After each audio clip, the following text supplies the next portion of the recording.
অনাবাদি পড়ে থাকা ফসলি জমিতে গবাদি পশুর খাদ্য সাইলেজ চাষ করে অনেকেই হয়েছেন স্বাবলম্বী। জমি থেকে ফসল তোলার পর গাছগুলোকে মেশিনের মাধ্যমে সাইজ মতো কেটে প্যাকেজিং করে সাইলেজ হিসেবে বিক্রি করা হয় ঢাকা, চট্টগ্রাম সহ সারা দেশে। বাজারে প্রতি কেজি সাইলেজ বিক্রি করা হয় 12 থেকে 15 টাকায়। এই যে প্রজেক্ট এই বছর আমরা 70 থেকে 80 জন মানুষকে 3 মাস ধরে কাম করতেছি। ইনশাআল্লাহ আমরা যে ফ্যামিলি লই আছি, যে আমরা যে গরিব ফ্যামিলি লই আছি, এই প্রজেক্ট হইতো না আমরা গরিব মিসকিন মনে করব না, হারে মরলাম না।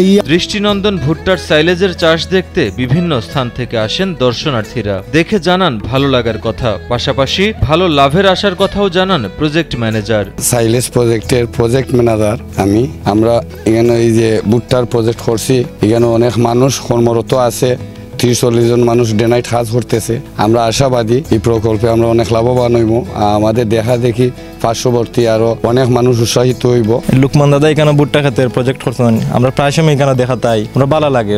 বাক্কা সুন্দর প্রজেক্ট, প্রায় মানুষ এখানে দেখা তাই অনেক জায়গা থেকে। হবিগঞ্জ জেলার বিভিন্ন উপজেলায় চাষ করা হচ্ছে ভুট্টার সাইলেজ।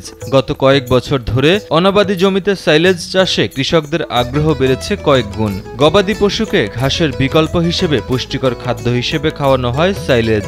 এই প্রজেক্ট করেছেন আমাদের জিটকা গ্রামের লুকমান খান সাহেব। কাজের শেষে প্রতিদিন হাজিরা প্রতিদিন সবাই নিয়ে যাচ্ছে এবং কিছুগুলা মানুষে অগ্রিম চাইলে অগ্রিমও টাকা পয়সা পাচ্ছে। সাইলেজ জমি থেকে কাটার পর মেশিনের মাধ্যমে মিহি কুচি করে কাটা হয়, এরপর মেপে করা হয় প্যাকেজিং। মেশিনের মাধ্যমে বাতাস মুক্ত করে প্যাকেজিং করা হয় বলে এটা সংরক্ষণ করা যায় 1 থেকে 1.5 বছরের মতো।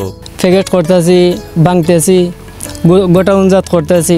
জেলার নবীগঞ্জ উপজেলার ঝিটকা গ্রামের কৃষক লোকমান খান দ্বিতীয়বারের মতো 55 বিঘা অনাবাদি জমিতে চাষ করেছেন সাইলেজ।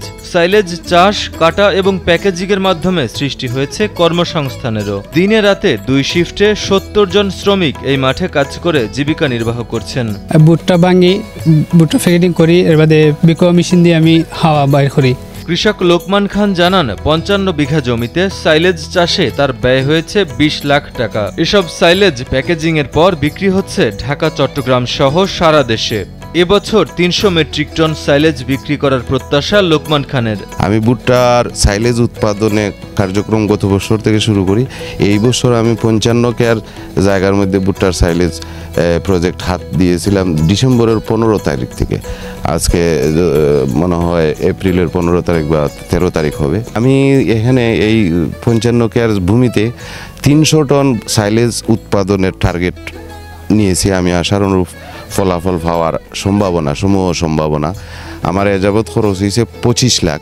যদি কৃষি অফিস আমাকে বিভিন্ন মেশিন দিয়ে সহযোগিতা করতো তাহলে খরচটা আমার একটু কমে আসতো। আমি আশা করব কৃষি অফিস আমার দিকে একটু নজর দিবেন। সাইলেজ চাষে অন্যান্য কৃষকরা আগ্রহী হলে কৃষি অধিদপ্তরের মাধ্যমে তাদের সর্বাত্মক সহযোগিতা করা হবে বলে জানান উপজেলা কৃষি কর্মকর্তা শেখ ফজলুল হক মনি। ওনার দেখা দেখে উৎসাহিত হয়ে যদি অন্যান্য কৃষকেরাও ভুট্টার সাইলেজ উৎপাদন করতে আগ্রহী হন, তাহলে উপজেলা কৃষি অফিসের পক্ষ থেকে উপসহকারী কৃষি কর্মকর্তার মাধ্যমে তাদের প্রয়োজনীয় পরামর্শ এবং সহযোগিতা প্রদান করা হবে।